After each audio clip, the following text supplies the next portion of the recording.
Russia Ukraine ಯುದ್ಧ ವಿಶ್ವಕ್ಕೆ ಕಲಿಸಿದ ಪಾಠ ಬಹಳ ದೊಡ್ಡದು. ಆ ಪಾಠಗಳನ್ನು ನೋಡಿ ಅದರಿಂದ ಕಲಿತು ಪರಿಸ್ಥಿತಿಗಳನ್ನು ಬದಲಾಯಿಸುವುದಕ್ಕೂ ಇಂತಹ ಸನ್ನಿವೇಶಗಳು ಮುಂದೆ ನಮ್ಮ ದೇಶಕ್ಕೂ ಎದುರಾಗಬಹುದು ಅನ್ನುವುದನ್ನು ಮನಗೊಂಡು ಅದಕ್ಕೆ ಸರಿಯಾದಂತಹ ವ್ಯವಸ್ಥೆಗಳನ್ನು ನಿರ್ಮಾಣ ಮಾಡಿಕೊಂಡು ದೇಶವನ್ನು ಬದಲಾಯಿಸುವ ದೂರದರ್ಶಿತ್ವ ನಾಯಕತ್ವಕ್ಕೂ ಬಹಳ ವ್ಯತ್ಯಾಸ ಇದೆ. ಮೋದಿಯವರು ಇಂತಹದ್ದೇ ಒಂದು ಬದಲಾವಣೆಯನ್ನು ಈ ದೇಶದಲ್ಲಿ ಮಾಡಿದರು. ಮೋದಿ ಸರ್ಕಾರ ಆವತ್ತು ತೆಗೆದುಕೊಂಡಂಥ ಒಂದಷ್ಟು ಕಠಿಣ ನಿರ್ಧಾರಗಳು ಇವತ್ತು ಭಾರತವನ್ನು ಒಂದು ಹಂತಕ್ಕೆ ಸಂಪೂರ್ಣವಾಗಿ ಆತ್ಮನಿರ್ಭರ ಮಾಡಿದ್ದಾವೆ.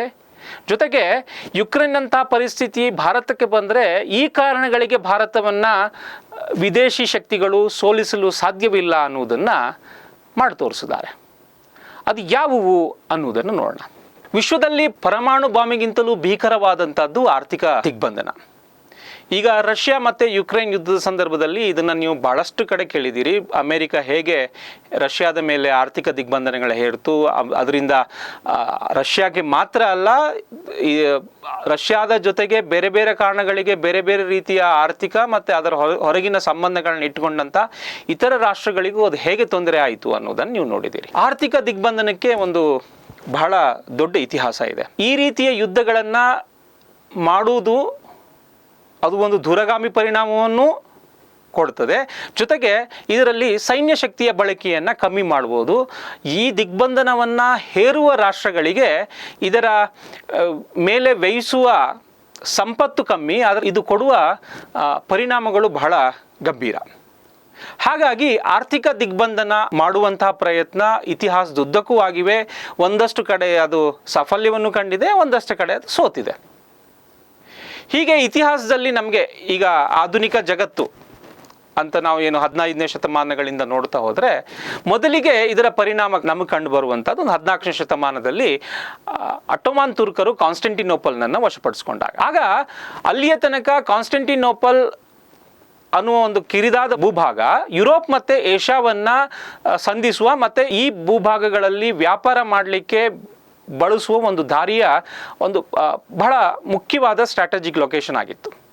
ಯಾವಾಗ ಅಟೋಮನ್ ಟರ್ಕರು ಇದನ್ನು ವಶಪಡಿಸಿಕೊಳ್ಳುತ್ತಾರೋ ಆಗ ಯುರೋಪಿಯನ್ನರಿಗೆ ದಕ್ಷಿಣ ಏಷ್ಯಾ ಜೊತೆಗೆ ಪ್ರಪಂಚದ ಜೊತೆಗೆ ವ್ಯವಹಾರವನ್ನು ಮಾಡಲಿಕ್ಕೆ ಇನ್ನೊಂದು ಹೊಸದಾದ ಮಾರ್ಗವನ್ನು ಅನ್ವೇಷಣೆ ಮಾಡಬೇಕಾದ ಅನಿವಾರ್ಯತೆ ಬಂತು. ಆಗಲೇ ವಾಸ್ಕೋಡಿಗಾಮ ಭಾರತಕ್ಕೆ ಹೊಸದಾದ ಜಲಮಾರ್ಗವನ್ನು ಕಂಡುಹಿಡಿಯುವುದಕ್ಕಾಗಿ ಬಂದದ್ದು.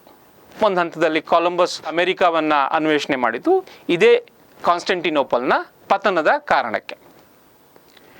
ಹೀಗೆ ಒಂದಷ್ಟು ಯುದ್ಧಗಳು ನೇರವಾಗಿ ಆರ್ಥಿಕ ದಿಗ್ಬಂಧನವನ್ನು ಮಾಡಿದ್ರೆ, ಒಂದಷ್ಟು ಘಟನೆಗಳು ಪರೋಕ್ಷವಾಗಿ ಇಂತಹ ಅದರ ಅಡ್ಡ ಪರಿಣಾಮಗಳು ಈ ರೀತಿಯ ಅನಿವಾರ್ಯತೆಯನ್ನು ದೇಶಗಳಿಗೆ ಸೃಷ್ಟಿ ಮಾಡ್ತವೆ. ಮಧ್ಯಕಾಲದಲ್ಲಿ ನಮಗೆ ಕಾಣಸಿಗುವ ಅತ್ಯಂತ ದೊಡ್ಡ ಆರ್ಥಿಕ ದಿಗ್ಬಂಧನ ನೆಪೋಲಿಯನ್ ಕಾಲದಲ್ಲಿ ಆಯಿತು. ಯಾವಾಗ ನೆಪೋಲಿಯನ್ ಬೊನಪಾರ್ಟ್ ಇಡೀ ಯುರೋಪ್ ಖಂಡವನ್ನು ಆಕ್ರಮಿಸಿ ಅದರ ಮೇಲೆ ಆಳ್ವಿಕೆ ಮಾಡಿದಾಗ ಅವನಿಗೆ ಇಂಗ್ಲೆಂಡನ್ನು ವಶಪಡಿಸ್ಕೊಳ್ಳಿಕ್ಕೆ ಆಗಲಿಲ್ಲ. ಕಾರಣ ಇಂಗ್ಲೆಂಡ್ನ ಬಳಿ ಇದ್ದಂತಹ ನೇವಲ್ ಫೋರ್ಸ್. ಆಗ ಅವನು ಏನು ಮಾಡ್ತಾನೆ ನೆಪೋಲಿಯನ್, ಇಂಗ್ಲೆಂಡ್ ಒಂದು ದ್ವೀಪ ರಾಷ್ಟ್ರ, ಅವನು ಇಡೀ ಇಂಗ್ಲೆಂಡ್ನ ಸುತ್ತ ಒಂದು ನೌಕಾ ಬಲವನ್ನು ಇಟ್ಟು ಇಂಗ್ಲೆಂಡಿಗೆ ಬರುವ ಎಲ್ಲ ಸರಕು ವಾಹನ ಹಡಗುಗಳನ್ನು ತಡೆಯುವುದು, ಒಂದು ಅವುಗಳನ್ನು ನಾಶ ಮಾಡ್ತಾ ಇದ್ದ, ಇಲ್ಲ ಅವುಗಳನ್ನು ತಡೆದು ನಿಧಾನ ಮಾಡ್ತಾ ಇದ್ದ. ಈ ರೀತಿಯಾಗಿ ಇಂಗ್ಲೆಂಡಿಗೂ ಒಂದು ಹಂತದಲ್ಲಿ ಸಮಸ್ಯೆ ಆಯಿತು. ಇಂಗ್ಲೆಂಡಿಗೂ ಬಹಳಷ್ಟು ಪೆಟ್ಟು ಕೊಟ್ಟ. ಅದರ ನಂತರ ಇಂಗ್ಲೆಂಡ್ ಇದನ್ನು ನಿಭಾಯಿಸಿತು. ಇದಾದ ನಂತರ ನಮಗೆ ಮತ್ತೊಂದು ಆರ್ಥಿಕ ದಿಗ್ಬಂಧನ ಕಾಣಸಿಗುವಂಥದ್ದು ಈ ಮೊದಲನೇ ವಿಶ್ವಯುದ್ಧದ ಆಸ್ಪಾಸ್ನಲ್ಲಿ. ಆಗ ಬ್ರಿಟನ್ ಮತ್ತು ಫ್ರಾನ್ಸ್ ಜರ್ಮನಿ ಮತ್ತು ಒಟ್ಟಾವನ್ ಸಾಮ್ರಾಜ್ಯದ ಮೇಲೆ ಒಂದು ಆರ್ಥಿಕ ದಿಗ್ಬಂಧನವನ್ನು ಹೇರ್ತವೆ. ಈ ಕಾರಣಕ್ಕೆ ಆ ದೇಶಗಳಿಗೆ ಹೋಗಬೇಕಾಗಿದ್ದಂತಹ ಆಹಾರ ಮತ್ತು ಔಷಧಿಗಳನ್ನು ತಡೀತಾರೆ. ಈ ಅಭಾವದಿಂದ ಅಲ್ಲಿಯ ಲಕ್ಷಾಂತರ ಜನ ಸಾಯ್ತಾರೆ. ಯಾವಾಗ ಈ ರೀತಿಯಾಗಿ ಒಂದು ದೇಶವನ್ನು ನಾವು ಹೆಡೆಮುರಿ ಕಟ್ಟಬಹುದು ಅಂತ ಬಲಿಷ್ಠ ದೇಶಗಳಿಗೆ ಅನಿಸ್ತೋ, ಅವುಗಳು ಇದನ್ನು ನಿರಂತರವಾಗಿ ಪ್ರಯೋಗಿಸ್ತಾ ಬಂದವು. ಈ ಮೊದಲ ವಿಶ್ವಯುದ್ಧ ಪ್ರಾರಂಭಗೊಳ್ಳಲಿಕ್ಕೆ ಈ ಆರ್ಥಿಕ ಸಮರವೂ ಒಂದು ಕಾರಣವೇ. ಮೊದಲನೇ ವಿಶ್ವಯುದ್ಧ ಮುಗಿದಾಗ ಲೀಗ್ ಆಫ್ ನೇಷನ್ಸ್ ಅಸ್ತಿತ್ವಕ್ಕೆ ಬರ್ತದೆ, ಮೊದಲ ಬಾರಿಗೆ ವಿಶ್ವದ ದೇಶಗಳ ಜೊತೆಗೆ ಸಮನ್ವಯವನ್ನು ಸಾಧಿಸಲಿಕ್ಕೆ. ಆಗ ಆರ್ಥಿಕ ದಿಗ್ಬಂಧನ ಕೂಡ ಈ ರಾಜತಾಂತ್ರಿಕತೆಯ ಒಂದು ಮಾರ್ಗವನ್ನಾಗಿ ಲೀಗ್ ಆಫ್ ನೇಷನ್ಸ್ನಲ್ಲಿ ಸೇರಿಸ್ತಾರೆ. ನಂತರ ಎರಡನೇ ವಿಶ್ವಯುದ್ಧದ ಆರಂಭದ ಹೊತ್ತಿಗೆ ಅಮೇರಿಕ ಮತ್ತೆ ಇದೇ ನೀತಿಯನ್ನು ಜಪಾನ್ ಮೇಲೆ ಪ್ರಯೋಗ ಮಾಡ್ತದೆ. ಅಮೆರಿಕ ಹೇರಿದ ಆರ್ಥಿಕ ದಿಗ್ಬಂಧನಗಳನ್ನು ತಳ್ಳಲಾರದೆ ಕೊನೆಗೆ ಯಾವ ಸ್ಟ್ರಾಟಜಿಕ್ ಲೊಕೇಶನ್ ಪರ್ಲ್ ಹಾರ್ಬರ್ ಏನಿತ್ತು ಅಲ್ಲಿಯ ನೌಕಾ ನೆಲೆಯ ಮೇಲೆ ಜಪಾನ್ ದಾಳಿ ಮಾಡ್ತದೆ. ಜಪಾನ್ ಮಾಡಿದ ಈ ದಾಳಿಯನ್ನ ನೆಪವಾಗಿಟ್ಟುಕೊಂಡು ಅಮೆರಿಕ ಜಪಾನ್ ಮೇಲೆ ಪರಮಾಣು ಬಾಂಬ್ ಹಾಕ್ತದೆ. ಸೊ ಹೀಗೆ ಜಗತ್ತಿನಲ್ಲಿ ಆದ ಬಹುತೇಕ ಯುದ್ಧಗಳಿಗೆ ಆರ್ಥಿಕ ದಿಗ್ಬಂಧನಗಳು ಅಥವಾ ಒಂದು ದೇಶದ ಆರ್ಥಿಕ ಚಟುವಟಿಕೆಯನ್ನ ಬಲಪೂರ್ವಕವಾಗಿ ಹತ್ತಿಕ್ಕಿದ್ದು ಕಾರಣ. ಹೀಗಿರುವಾಗ 1945 ನಂತರ ಎರಡನೇ ವಿಶ್ವ ಯುದ್ಧ ಮುಗಿತದೆ, ವಿಶ್ವಸಂಸ್ಥೆಯ ಸ್ಥಾಪನೆ ಆಗ್ತದೆ. ಈ ಕಾಲಘಟ್ಟದಲ್ಲಿ ವಿಶ್ವದಲ್ಲಿ ಸುಮಾರು 65 ಹೊಸ ರಾಷ್ಟ್ರಗಳು ಉದಯ ಆಯಿತು. ಅದರಲ್ಲಿ ಭಾರತವೂ ಒಂದು. ಒಂದಷ್ಟು ರಾಷ್ಟ್ರಗಳು ಯುದ್ಧದ ಕಾರಣಕ್ಕೆ ಹುಟ್ಟಿದ್ರೆ, ಇನ್ನೊಂದಷ್ಟು ರಾಷ್ಟ್ರಗಳು ಯುರೋಪಿನ ವಸಾಹತುಶಾಹಿಯ ಆಳ್ವಿಕೆ ಕೊನೆಗೊಂಡ ಕಾರಣಕ್ಕೆ ಸ್ವಾತಂತ್ರ್ಯ ಸಿಕ್ಕಿದವು, ಹುಟ್ಟಿದವು. ಆದರೆ ಹೀಗೆ ಹುಟ್ಟಿದ ಬಹುತೇಕ ರಾಷ್ಟ್ರಗಳು ಅತ್ಯಂತ ಬಡ ರಾಷ್ಟ್ರಗಳಾಗಿದ್ವು.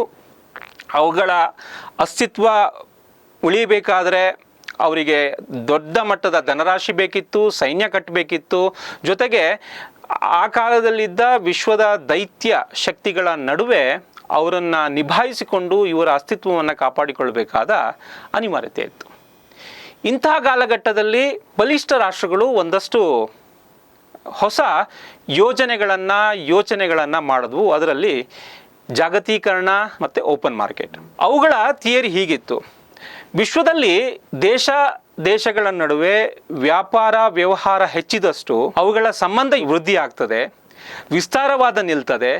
ಅವುಗಳ ನಡುವೆ ಏನೇ ಮನಸ್ತಾಪಗಳಿದ್ರೂ ಮಾತುಕತೆಯ ಮುಖಾಂತರವೇ ಪರಿಹಾರ ಆಗ್ತದೆ. ಹಾಗಾಗಿ ಅಂತಾರಾಷ್ಟ್ರೀಯ ವಾಣಿಜ್ಯ ವ್ಯವಹಾರಗಳು ಹೆಚ್ಚಿದಷ್ಟು ಪ್ರಪಂಚದಲ್ಲಿ ಶಾಂತಿ ನೆಲೆಸ್ತದೆ ಅನ್ನುವಂಥದ್ದು ಒಂದು ವಾದ. ಮೊದಲಿಗೆ ಭಾರತ ಇದಕ್ಕೆ ಒಪ್ಪಿಕೊಳ್ಳದೆ ಇದ್ರು. ನಂತರ ನರಸಿಂಹರಾವ್ ಅವರ ಕಾಲಘಟ್ಟದ ಹೊತ್ತಿಗೆ ಭಾರತ ಮುಕ್ತ ಮಾರುಕಟ್ಟೆಗೆ ಅಥವಾ ಗ್ಲೋಬಲೈಸೇಷನ್ಗೆ ತೆರೆದುಕೊಳ್ಳಲೇಬೇಕಾದ ಅನಿವಾರ್ಯತೆ ಸೃಷ್ಟಿಯಾಯಿತು. ಭಾರತ ಈ ವ್ಯವಸ್ಥೆಗೆ ತನ್ನನ್ನು ತಾನು ಒಗ್ಗಿಸ್ಕೊಳ್ಳಿಕ್ಕೆ ಶುರು ಮಾಡಿತು. ಯಾವಾಗ ಭಾರತಕ್ಕೆ ಗ್ಲೋಬಲೈಸೇಷನ್ ಬಂತೋ ಅನೇಕ ಪಾಶ್ಚಿಮಾತ್ಯ ದೇಶಗಳ ಒಂದಷ್ಟು ಫೆಸಿಲಿಟಿಗಳು ಭಾರತಕ್ಕೆ ಬಂದವು. ಅದರಲ್ಲಿ ಬ್ಯಾಂಕಿಂಗ್ ವ್ಯವಸ್ಥೆ. ಆವತ್ತೇ ಭಾರತಕ್ಕೆ ವಿದೇಶಿ ಬ್ಯಾಂಕಿಗಳು, ನಿಮ್ಮ ಸಿಟಿ ಬ್ಯಾಂಕ್ ಇರ್ಬೋದು, ಅಮೆರಿಕನ್ ಎಕ್ಸ್ಪ್ರೆಸ್ ಇರ್ಬೋದು, ಇನ್ನಿತರ ಹೊಸ ಪ್ರೈವೇಟ್ ಬ್ಯಾಂಕ್ಗಳು ಬಂದವು. ಅವುಗಳ ಡೆಬಿಟ್ ಕಾರ್ಡು, ಕ್ರೆಡಿಟ್ ಕಾರ್ಡು, ಅವುಗಳು ಕೊಡುವ ಸಾಲ, ಈ ಸಾಲದ ಕಾರಣಕ್ಕಾಗಿ ದೇಶದ ಒಳಗಡೆ ಜನರಿಗೆ ಅವರ ಬೈಯಿಂಗ್ ಕೆಪಾಸಿಟಿ ನಿಧಾನಕ್ಕೆ ಜಾಸ್ತಿ ಆಯಿತು. ಹಾಗಾಗಿ ವಿದೇಶಿ ವಸ್ತುಗಳ ಆಗಮನ ಆಯಿತು. ಕೊನೆಗೆ ಇಂತಹ ವ್ಯವಸ್ಥೆ ಒಳಗೆ ಭಾರತದ ಸಮಾಜ ಎಷ್ಟು ಒಗ್ಗಿ ಹೋಯಿತು ಅಂದರೆ, ಸರ್ಕಾರಗಳು ಕೂಡ ಇದೇ ವಿದೇಶಿ ವ್ಯವಸ್ಥೆಯ ಅಡಿಯಲ್ಲಿ ತಮ್ಮ ಕೆಲಸಗಳನ್ನು ಮಾಡಲಿಕ್ಕೆ ಪ್ರಾರಂಭ ಮಾಡಿದ್ವು. ಆದರೆ ಈ ಒಗ್ಗಿಕೊಳ್ಳುವಿಕೆ ಅಥವಾ ಅತಿಯಾದ ಅವಲಂಬನೆ ಮೊದಲಿಗೆ ಖುಷಿಯನ್ನು ಕೊಟ್ಟರು, ಒಂದಷ್ಟು ಆರ್ಥಿಕ ಚೇತೋಹಾರಿಯನ್ನು ಕೊಟ್ಟರು. ನಂತರ ಇದು ಮೊಗ್ಗಲ ಮುಳ್ಳಾಗಿ ಪರಿಣಮಿಸಲಿಕ್ಕೆ ಹೆಚ್ಚು ಸಮಯ ತೆಗೆದುಕೊಳ್ಳಲಿಲ್ಲ. 1971 ಭಾರತ ಮೊದಲ ಪರಮಾಣು ಬಾಂಬನ್ನು ಪರೀಕ್ಷೆ ಮಾಡಿತು. ಆಧುನಿಕ ಭಾರತಕ್ಕೆ ಮೊದಲ ಬಾರಿ ಆರ್ಥಿಕ ದಿಗ್ಬಂಧನದ ರುಚಿ ಭಾರತ ನೋಡ್ತು. ಅಲ್ಲಿವರೆಗೆ ಭಾರತಕ್ಕೆ ಯುರೇನಿಯಂ ಅನ್ನ ಸಪ್ಲೈ ಮಾಡ್ತಾ ಇದ್ದದ್ದು ಕೆನಡಾ. ಯಾವಾಗ ಭಾರತ ಮೊದಲ ಬಾರಿಗೆ ಪರಮಾಣು ಬಾಂಬನ್ನು ಪರೀಕ್ಷೆ ಮಾಡ್ತೋ, ಈ ಪರಮಾಣು ಬಾಂಬಿಗೆ ಕಚ್ಚಾ ವಸ್ತುಗಳನ್ನು ಕೊಡ್ತಾ ಇದ್ದಂತಹ ಕೆನಡಾ ಭಾರತದ ಮೇಲೆ ಆರ್ಥಿಕ ದಿಗ್ಬಂಧನ ಹೇಳ್ತು. ಮೊದಲ ಬಾರಿಗೆ ತಾನು ಭಾರತಕ್ಕೆ ಯಾವುದೇ ಅಟೋಮಿಕ್ ಫ್ಯೂಲನ್ನು ಕೊಡುವುದಿಲ್ಲ ಅನ್ನುವಂಥದ್ದನ್ನ ಹೇಳ್ತು. ಜೊತೆಗೆ ಕೆನಡಾದ ಮೇಲೆ ಭಾರತದ ಕೃಷಿ ಚಟುವಟಿಕೆಗಳು ಮತ್ತೆ ರಸಗೊಬ್ಬರಗಳಿಗಾಗಿ ಭಾರತ ಬಹಳ ನಿರ್ಭರವಾಗಿತ್ತು. ಇದನ್ನು ಕೂಡ ಮುಂದಿನ ದಿನಗಳಲ್ಲಿ ನಿಲ್ಲಿಸಬೇಕಾಗ್ತದೆ ಅನ್ನುವ ಎಚ್ಚರಿಕೆ ಕೆನಡಾದಿಂದ ಭಾರತಕ್ಕೆ ಸಿಕ್ತು.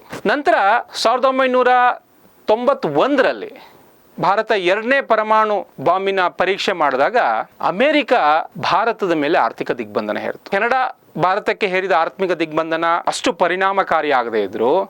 ಯಾವಾಗ ಅಮೆರಿಕ ಭಾರತದ ಮೇಲೆ ಆರ್ಥಿಕ ದಿಗ್ಬಂಧನ ಹೇರ್ತೋ, ಸ್ನೇಹಿತರೆ, ಅಮೆರಿಕದ ಜೊತೆಗೆ ಅಮೆರಿಕದ ಮಿತ್ರ ರಾಷ್ಟ್ರಗಳು ಸುಮಾರು 14 ರಾಷ್ಟ್ರಗಳು ಕೂಡ ಭಾರತದ ಮೇಲೆ ಆರ್ಥಿಕ ದಿಗ್ಬಂಧನ ಹೇರ್ತವೆ. ಭಾರತಕ್ಕೆ ಬರಬೇಕಿದ್ದ ವಿದೇಶಿ ಧನ ಸಹಾಯಗಳು ಅದನ್ನು ನಿಲ್ಲಿಸ್ತು. ಅಂತಾರಾಷ್ಟ್ರೀಯ ವಿತ್ತೀಯ ಸಂಸ್ಥೆಗಳಿಂದ ಭಾರತಕ್ಕೆ ಬರಬೇಕಾಗಿದ್ದ ಅನುದಾನಗಳನ್ನು ಅಮೆರಿಕ ನಿಲ್ಲಿಸ್ತು. ಜೊತೆಗೆ ಭಾರತಕ್ಕೆ ಕೊಡುವ ಎಲ್ಲ ಮಿಲಿಟರಿ ಉಪಕರಣಗಳು ಮತ್ತು ತಂತ್ರಜ್ಞಾನಗಳನ್ನು ನಿಲ್ಲಿಸಬೇಕು ಅಂತ ಅಮೆರಿಕ ತಾನೂ ನಿಲ್ಲಿಸ್ತು. ಜೊತೆಗೆ ಅಮೆರಿಕದ ಇತರ ಮಿತ್ರ ರಾಷ್ಟ್ರಗಳಿಗೂ ಹೇಳ್ತು. ಸ್ನೇಹಿತರೆ, 1990-91 ಭಾರತ ಇತಿಹಾಸದಲ್ಲಿ ಅತ್ಯಂತ ಮಹತ್ವದ ಕಾಲಘಟ್ಟ. ಇದೇ ಸಂದರ್ಭದಲ್ಲಿ ಕಾರ್ಗಿಲ್ ಯುದ್ಧ ಆಯಿತು. ಈ ಕಾರ್ಗಿಲ್ ಯುದ್ಧದ ಖರ್ಚುಗಳು ಒಂದು ಕಡೆ ಆದರೆ, ಕಾರ್ಗಿಲ್ ಯುದ್ಧದ ಸಂದರ್ಭದಲ್ಲಿ ಭಾರತಕ್ಕೆ ಮಿಲಿಟರಿ ತಂತ್ರಜ್ಞಾನ, ಮಿಲಿಟರಿ ಉಪಕರಣಗಳ ಅಗತ್ಯ ಕೂಡ ಅಷ್ಟೇ ಇತ್ತು. ಆದರೆ ಈ ಆರ್ಥಿಕ ದಿಗ್ಬಂಧನ ಭಾರತದ ಕೈಯನ್ನು ಮೊಟಕುಗೊಳಿಸ್ತು. ಭಾರತ ತಾನು ಅಂದುಕೊಂಡಂತೆ ಯುದ್ಧವನ್ನು ಮಾಡಲಿಕ್ಕೆ ಆಗದ ಪರಿಸ್ಥಿತಿಯನ್ನು ನಿರ್ಮಾಣ ಮಾಡಿತು. ಆದರೆ ಅಂದಿನ ಸರ್ಕಾರದ ರಾಜಕೀಯ ಇಚ್ಛಾಶಕ್ತಿ ಇತ್ತು. ಅವರು ಇದಕ್ಕೆಲ್ಲ ಬಗ್ಗದೆ ತನ್ನದೇ ಆದ ರಾಜತಾಂತ್ರಿಕ ಕೌಶಲ್ಯಗಳನ್ನು ಉಪಯೋಗಿಸಿಕೊಂಡು ಈ ಕಾರ್ಗಿಲ್ ಯುದ್ಧವನ್ನು ಗೆದ್ದರು. ಆದರೆ ಇದರ ನಡುವೆ ಇನ್ನೊಂದು ಮಹತ್ವವಾದ ಬೆಳವಣಿಗೆ ಆಯಿತು. ಆ ಕಾಲದಲ್ಲಿ ಇಸ್ರೋ ಕ್ರಯೋಜೆನಿಕ್ ರಾಕೆಟ್ ಎಂಜಿನನ್ನು ಭಾರತದಲ್ಲಿ ಉತ್ಪಾದನೆ ಮಾಡಿ, ಕಂಡುಹಿಡಿದು ಸಂಶೋಧನೆ ಮಾಡಿ ಅದನ್ನು ತಯಾರಿಸುವ ಒಂದು ಮಹತ್ವದ ಯೋಜನೆ ಮಾಡಿತ್ತು. ಒಂದು ಹಂತದಲ್ಲಿ ಬಹಳ ಇದನ್ನು ಕಂಡುಹಿಡಿಯುವಲ್ಲಿ ಬಹಳ ಹತ್ತಿರವಾಗಿತ್ತು. ಇದಕ್ಕೆ ರಷ್ಯಾದ ಜೊತೆಗೆ ಪಾರ್ಟ್ನರ್ಶಿಪ್ ಇತ್ತು. ಯಾವಾಗ ಈ ಆರ್ಥಿಕ ನಿರ್ಬಂಧ ಹೇರ್ತೋ, ಅಮೇರಿಕ ರಷ್ಯಾದ ಮೇಲೆ ಒತ್ತಡ ಹಾಕಿ ಈ ಸಂಶೋಧನೆಯಿಂದ ದೂರ ಉಳಿಬೇಕು ಎನ್ನುವ ಮಾತು ಹೇಳ್ತದೆ. ರಷ್ಯಾ ಕೂಡ ಇದರಿಂದ ದೂರ ಉಳಿತದೆ. ಇದಾಗಿಯೂ ಭಾರತ ಈ ತಂತ್ರಜ್ಞಾನವನ್ನು ಮಾಡಿಯೇ ಮಾಡ್ತದೆ, ಕಂಡು ಹಿಡಿತದೆ ಅಂದಾಗ ಈ ಸಂಶೋಧನೆಯಲ್ಲಿ ನಿರತರಾಗಿದ್ದಂತಹ ವಿಜ್ಞಾನಿಗಳು ಅವರ ಮೇಲೆ ಸುಳ್ಳು ಆರೋಪಗಳನ್ನ ಹೊರಿಸಿ ಅವರ ಮೇಲೆ ಕೇಸ್ ಹಾಕುವ ಪ್ರಯತ್ನ ಮಾಡಿ ಅವರನ್ನು ಸಂಶೋಧನೆಯಿಂದ ದೂರ ಹಿಡಿತಾರೆ. ನಾನು ಹೇಳ್ತಿರುವಂಥದ್ದು ಇಸ್ರೋದ ವಿಜ್ಞಾನಿ ನಂಬಿ ನಾರಾಯಣನ್.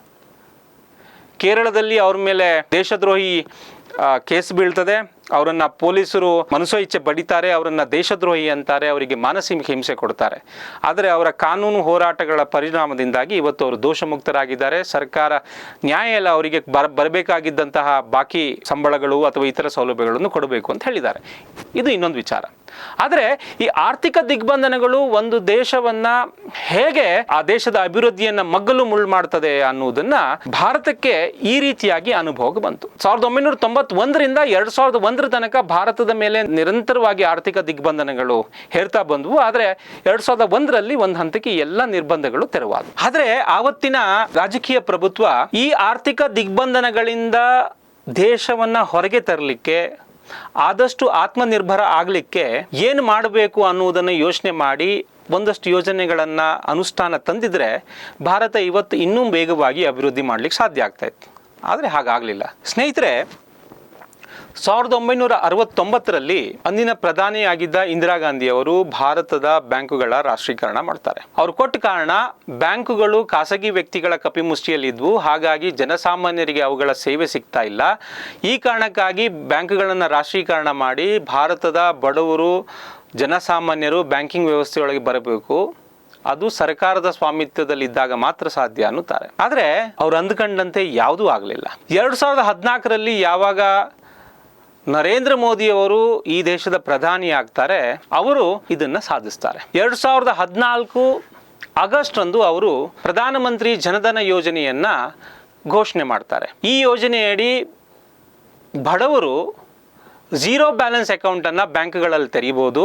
ಹಾಗೆಯೇ ಅಕೌಂಟನ್ನು ತೆರೆಯುವ ಶುಲ್ಕವನ್ನು ಕೂಡ ತೆಗೆದುಕೊಳ್ಳಿಕ್ಕಿಲ್ಲ ಅಂತ ಹೇಳ್ತಾರೆ. ಎಲ್ಲ ಬ್ಯಾಂಕುಗಳು ಸೇರಿದಂತೆ ಬಹುತೇಕ ಆರ್ಥಿಕ ತಜ್ಞರು ಮೋದಿಯವರ ಈ ಯೋಜನೆಯನ್ನು ನೋಡಿ ನಗ್ತಾರೆ. ಆದರೆ ಸರ್ಕಾರದ ಮೋದಿಯವರ ದೃಢ ನಿರ್ಧಾರದಿಂದ ಸುಮಾರು 35 ಕೋಟಿ ಅಕೌಂಟ್ಗಳು ಈ ಮೂಲಕ ಓಪನ್ ಆಗ್ತದೆ. ಇದಕ್ಕೆ ಇನ್ನೊಂದು ಹೊಸ ಯೋಜನೆಯನ್ನು ಮೋದಿಯವರು ಜೋಡಿಸ್ತಾರೆ. ಭಾರತದಲ್ಲಿ ಅಲ್ಲಿಯ ತನಕ ವೀಸಾ ಮತ್ತು ಮಾಸ್ಟರ್ ಡೆಬಿಟ್ ಕಾರ್ಡ್ಗಳದ್ದೇ ಪಾರುಪತ್ಯ ಇತ್ತು. ಮೋದಿ ಸರ್ಕಾರ ಮೊದಲ ಬಾರಿಗೆ ಈ ಜನಧನ ಖಾತೆಗೆ ಭಾರತದ್ದೇ ಆದ ರುಪೇ ಕಾರ್ಡ್ಗಳನ್ನು ಕೊಡಬೇಕು ಅಂತ ಬ್ಯಾಂಕುಗಳಿಗೆ ತಾಕೀತು ಮಾಡಿದ್ರು.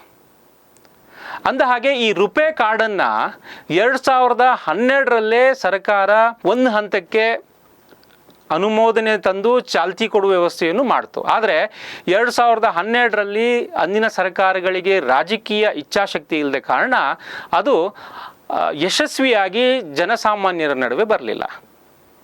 2014ರಲ್ಲಿ ಮೋದಿ ಸರ್ಕಾರ ಇದನ್ನು ಯಥೇಚ್ಛವಾಗಿ ಜನ ಬಳಕೆಗೆ ಅನುಮೋದನೆ ಕೊಡ್ತು. ಜೊತೆಗೆ ಸರ್ಕಾರವೇ ಇದನ್ನು ಈ ಯೋಜನೆಯನ್ನು ಪ್ರಮೋಟ್ ಮಾಡ್ತು. ಹಾಗಾಗಿ ಜನಧನ ಖಾತೆಗೆ ರುಪೇ ಕಾರ್ಡನ್ನು ಜೋಡಿಸಿದ್ರು.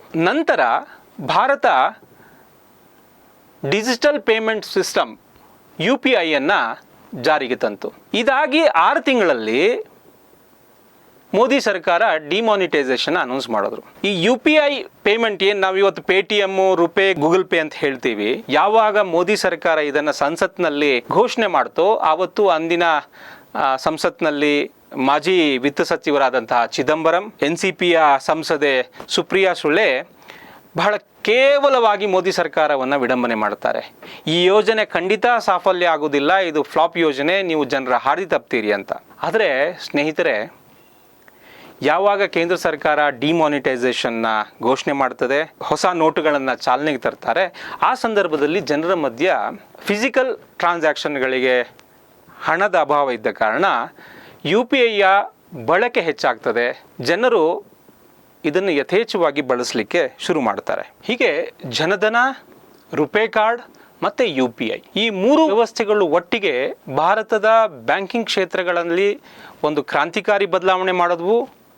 ಭಾರತವನ್ನು ಬ್ಯಾಂಕಿಂಗ್ ವ್ಯವಸ್ಥೆಯಲ್ಲಿ ಸ್ವಾವಲಂಬಿ ಮಾಡಿದ್ವು ಮತ್ತು ಡಿಜಿಟಲ್ ಮುಖಾಂತರ ಭಾರತದ ಬ್ಯಾಂಕಿಂಗ್ ಸೇವೆಗಳು ಹೆಚ್ಚು ಹೆಚ್ಚು ಜನರನ್ನು ತಲುಪುವ, ವ್ಯವಹಾರ ಮಾಡುವ ಒಂದು ಹೊಸ ಪ್ಲ್ಯಾಟ್ಫಾರ್ಮನ್ನು ರೆಡಿ ಮಾಡಿದ್ವು. ಇವತ್ತು ಸುಮಾರು 11 ಲಕ್ಷ ಕೋಟಿಯಷ್ಟು ಹಣ ಸರ್ಕಾರ ಈ ಜನಧನ ಖಾತೆಗಳ ಮುಖಾಂತರವೇ ನೇರವಾಗಿ ಫಲಾನುಭವಿಗಳಿಗೆ ಕೊಡ್ತಾ ಇದೆ. ಇವತ್ತು ಇದೇ ಜನಧನ ಖಾತೆಯ ಅಕೌಂಟ್ನಲ್ಲಿ ಸುಮಾರು 1.5 ಲಕ್ಷ ಕೋಟಿಯಷ್ಟು ಹಣ ಜಮಾ ಆಗಿದೆ.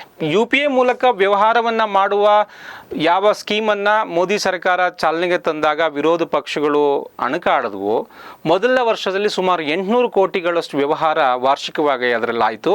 ನಂತರ 2011 ಹೊತ್ತಿಗೆ ಸುಮಾರು 60 ಲಕ್ಷ ಕೋಟಿಯಷ್ಟು ವಾರ್ಷಿಕ ಟ್ರಾನ್ಸಾಕ್ಷನ್ ಈ UPI ಮುಖಾಂತರ ಆಗಿದೆ. ಇತ್ತೀಚೆಗೆ ಒಂದು ವರದಿ ಬಂದಿದೆ ಸ್ನೇಹಿತರೆ, UPI ಮುಖಾಂತರ ಭಾರತದಲ್ಲಿ ದಿನಕ್ಕೆ 20,000 ಕೋಟಿಯಷ್ಟು ವ್ಯವಹಾರಗಳು ನಡೀತಾ ಇದ್ದಾವೆ ಅಂತ.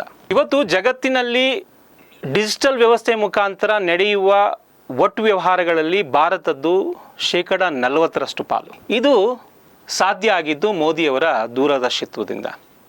ಆಮೇಲೆ ಇನ್ನೊಂದು ಇಂಟ್ರೆಸ್ಟಿಂಗ್ ಕತೆ ಹೇಳ್ತೇನೆ. ಯಾವಾಗ ಭಾರತ ಸರ್ಕಾರ ತನ್ನ ರುಪೇ ಕಾರ್ಡನ್ನು ಅಸ್ತಿತ್ವಕ್ಕೆ ತಂತೋ, ವಿಶ್ವದಲ್ಲಿ ತನಗೆ ಸರಿಸಾಟಿಯೇ ಇಲ್ಲ ಅಂದ್ಕೊಂಡಿದ್ದ ವೀಸಾ ಮತ್ತು ಡೆಬಿಟ್ ಕಾರ್ಡ್ಗಳು ಇದು ಇನ್ನೊಂದು ಸರ್ಕಾರಿ ಯೋಜನೆ ಅಂತ ಸುಮ್ಮನಾದವು. ಆದರೆ ಕ್ರಮೇಣ ಭಾರತ ಸರ್ಕಾರ ತನ್ನ ಎಲ್ಲ ಯೋಜನೆಗಳಲ್ಲಿ ಇದನ್ನು ಪ್ರಮೋಟ್ ಮಾಡ್ತಾ ಬಂತು. ಇದಕ್ಕೆ ಪ್ರಾಕ್ಟಿಕಲ್ ಆದ ಸ್ಕೀಮ್ಗಳನ್ನು ಈ ಕಾರ್ಡ್ಗಳ ಮುಖಾಂತರ ಕೊಡ್ತು. ಕೇವಲ ಸರ್ಕಾರಿ ಯೋಜನೆಗಳಿಗಲ್ಲದೆ ಜನಸಾಮಾನ್ಯರು ಕೂಡ ಇದನ್ನು ಬಳಸಲಿಕ್ಕೆ ಶುರು ಮಾಡಿದ್ರು. ವೀಸಾ ಮತ್ತು ಡೆಬಿಟ್ ಕಾರ್ಡ್ಗಳು ವರ್ತಕರಿಂದ ಅತ್ಯಂತ ದುಬಾರಿ ಸೇವಾ ಶುಲ್ಕವನ್ನು ತೆಗೆದುಕೊಳ್ತಾ ಇದ್ರು. ಆದರೆ ಭಾರತದ ರುಪೇ ಕಾರ್ಡ್ ಬಹಳ ಕಮ್ಮಿ, ಅಂದರೆ ಅದು ನಿಮಗೆ ಒಂದು ನಾಮಿನಲ್ ಚಾರ್ಜಸನ್ನು ತೆಗೆದುಕೊಳ್ಳಿಕ್ಕೆ ಶುರು ಮಾಡ್ತು. ಒಂದು ಹಂತದಲ್ಲಿ ಭಾರತ ಸರ್ಕಾರ 2,000 ರೂಪಾಯಿಗಳಿಗಿಂತ ಕೆಳಗಿನ ವ್ಯವಹಾರಗಳನ್ನು ನಡೆಸಿದ್ರೆ ಅದಕ್ಕೆ ತಾನೇ ಸೇವಾ ಶುಲ್ಕವನ್ನು ಕೊಡ್ತೇನೆ ಅಂತ ಹೇಳಿ ಸುಮಾರು 1,300 ಕೋಟಿಯಷ್ಟು ಹಣವನ್ನು ಇದಕ್ಕೆ ನಿಗದಿ ಮಾಡಿತು. ಈಗ ವೀಸಾ ಮತ್ತು ಮಾಸ್ಟರ್ ಕಾರ್ಡ್ಗಳಿಗೆ ಭಯ ಶುರುವಾಯಿತು. ಅವರು ಅಮೇರಿಕಾ ಸರ್ಕಾರಕ್ಕೆ ಪತ್ರ ಬರೀತಾರೆ, ಭಾರತದಲ್ಲಿ ಭಾರತ ಸರ್ಕಾರ ರುಪೇ ಕಾರ್ಡನ್ನು ಬಹಳ ಪ್ರಭಾವಶಾಲಿಯಾಗಿ ಬಳಸ್ತಾ ಇದೆ, ಅವರು ಇದನ್ನು ರಾಷ್ಟ್ರೀಯತೆಗೆ ಜೋಡಿಸ್ತಾ ಇದ್ದಾರೆ, ನಮ್ಮ ವ್ಯವಹಾರಗಳಿಗೆ ಧಕ್ಕೆ ಆಗ್ತಿದೆ ಅಂತ. 2012ರಲ್ಲಿ ಕೇವಲ ನಗಣ್ಯವಾಗಿದ್ದ ರುಪೇ ಕಾರ್ಡ್ನ ಬಳಕೆ ಇವತ್ತು ಭಾರತದಲ್ಲಿ ಸುಮಾರು 60% ಜನ ರುಪೇ ಕಾರ್ಡನ್ನು ಬಳಸ್ತಾ ಇದ್ದಾರೆ. ಇದು ಭಾರತದ ಪರಾವಲಂಬಿತನವನ್ನು ಗಣನೀಯವಾಗಿ ಇಳಿಸಿದೆ. ಇದ್ರ ಜೊತೆಗೆ ಭಾರತ ಸರ್ಕಾರ ಇವತ್ತು ಹೊಸ ಯೋಜನೆ ಅಂತಂದಿದೆ. ಯಾವ ಡೆಬಿಟ್ ಕಾರ್ಡ್, ಕ್ರೆಡಿಟ್ ಕಾರ್ಡ್ ಕಂಪನಿಗಳು ತನ್ನ ಗ್ರಾಹಕರ ಡಾಟಾವನ್ನು ಭಾರತದಲ್ಲಿ ಇಡುವುದಿಲ್ವೋ ಅಥವಾ ಅವರು ವಿದೇಶಿ ಸರ್ವರ್ಗಳಲ್ಲಿ ಇಡ್ತಾರೋ ಅವರಿಗೆ ಹೊಸ ಕಾರ್ಡ್ ಕೊಡುವ ಅನುಮತಿ ಇಲ್ಲ ಅಂತ.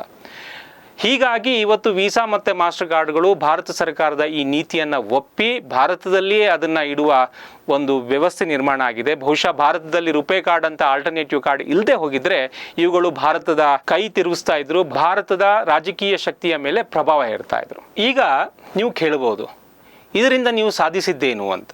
ನಾನು ಹಿಂದೆ ಹೇಳಿದ ಹಾಗೆ ವಿಶ್ವದಲ್ಲಿ ದೇಶಗಳು ಆರ್ಥಿಕ ಕ್ಷೇತ್ರದಲ್ಲಿ, ವಾಣಿಜ್ಯ ಕ್ಷೇತ್ರದಲ್ಲಿ ಒಂದಕ್ಕೊಂದು ಹೆಚ್ಚು ಅವಲಂಬನೆ ಆದಾಗ ಅವುಗಳ ನಡುವೆ ಇರುವ ಯುದ್ಧಗಳು ಅಥವಾ ಅವುಗಳ ನಡುವೆ ಇರುವ ತಕರಾರುಗಳು ಮಾತುಕತೆಯ ಮುಖಾಂತರವೇ ನಿರ್ಣಯ ಆಗ್ತದೆ ಅಂತ. ಆದರೆ ರಷ್ಯಾ ಮತ್ತು ಯುಕ್ರೈನ್ ಯುದ್ಧಗಳು ಇದನ್ನು ಸುಳ್ಳು ಮಾಡಿದ್ವು. ಅಮೆರಿಕ ರಷ್ಯಾದ ಮೇಲೆ ಹಾಕಿದ ದಿಗ್ಬಂಧನಗಳಲ್ಲಿ ಅತ್ಯಂತ ದೊಡ್ಡದು ರಷ್ಯಾ ಅಮೆರಿಕದ ಬ್ಯಾಂಕಿಂಗ್ ವ್ಯವಸ್ಥೆ ಮೇಲೆ ಬಹಳ ಅವಲಂಬಿತವಾಗಿತ್ತು. ಅಮೆರಿಕ ತನ್ನ ಸ್ವಿಫ್ಟ್ ವ್ಯವಸ್ಥೆಯನ್ನು ರಷ್ಯಾಕ್ಕೆ ಕೊಡುವುದು ನಿಲ್ಲಿಸ್ತು. ಈ ಕಾರಣಕ್ಕೆ ಯಾವುದೇ ದೇಶಗಳು ರಷ್ಯಾಕ್ಕೆ ಹಣ ಪಾವತಿಸುವುದನ್ನು ಈ ಮೂಲಕ ತಡೆ ಹಿಡಿಯಲಾಯಿತು. ರಷ್ಯಾ ಅಮೆರಿಕದ ಮೇಲೆ ಎಷ್ಟು ಅವಲಂಬಿತವಾಗಿದೆಯೋ ಅದೇ ರೀತಿ ರಷ್ಯಾದ ಮೇಲೆ ಅಮೆರಿಕ ಮತ್ತು ಯುರೋಪ್ ದೇಶಗಳು ಅವಲಂಬಿತವಾಗಿವೆ. ರಷ್ಯಾದ ತೈಲ, ರಷ್ಯಾದ ಖನಿಜ ಪದಾರ್ಥಗಳಿಗೆ ಯುರೋಪ್ನಲ್ಲಿ ಬಹಳ ಬೇಡಿಕೆ ಇದೆ. ಹೀಗೆಲ್ಲವೂ ಇದ್ರೂ ಕೂಡ ಇವುಗಳ ನಡುವೆ ಆರ್ಥಿಕ ದಿಗ್ಬಂಧನ ಆಗ್ತದೆ. ಆರ್ಥಿಕ ದಿಗ್ಬಂಧನವನ್ನು ಇವತ್ತಿಗೂ ಕೂಡ ಯುದ್ಧದ ಒಂದು ಭಾಗವನ್ನಾಗಿ ಬಳಸ್ತಾ ಇದ್ದಾರೆ. ಹಾಗಾಗಿ ಹಿಂದೆ 1945-46 ಅಥವಾ ಅದರ ಆಚೆಗೆ ಯಾವ ಇಂಟರ್ ಡಿಪೆಂಡೆನ್ಸ್ ಯುದ್ಧಗಳಿಂದ ದೂರ ಇಡಬಹುದು ಅನ್ನುವ ಒಂದು ಕಲ್ಪನೆಯನ್ನು ವಿಶ್ವದ ಬಲಿಷ್ಠ ದೇಶಗಳು ಬಿತ್ತಿದ್ವು, ಅದಿವತ್ತು ಸುಳ್ಳಾಗ್ತಾ ಇದೆ. ಅಟ್ಲೀಸ್ಟ್ ಆ ಥರದ ಸಂಕೇತಗಳು ನಮಗೆ ಸಿಗ್ತಾ ಇದ್ದಾವೆ. ಅಂತಹ ಸಂದರ್ಭದಲ್ಲಿ ದೇಶಗಳು ಆತ್ಮನಿರ್ಭರವಾಗಿದ್ದರೆ ಮಾತ್ರ ಸ್ವಾವಲಂಬಿಯಾಗಿ ಬದುಕಬಹುದು. ವಿಶ್ವದ ರಾಜಕೀಯ ಚದುರಂಗದಾಟದಲ್ಲಿ ತಮ್ಮನ್ನು ತಾವು ಸಮರ್ಥನೆ ಮಾಡಿಕೊಳ್ಬಹುದು. ಮೋದಿಯವರ ಈ ಕ್ರಾಂತಿಕಾರಿ ನಿರ್ಧಾರ ಭಾರತಕ್ಕೆ ಇವತ್ತು ಆ ರೀತಿಯ ಒಂದು ಪೊಲಿಟಿಕಲ್ ಎಡ್ಜನ್ನು, ಸ್ಟ್ರಾಟಜಿಕ್ ಎಡ್ಜನ್ನು ಕೊಟ್ಟಿದೆ.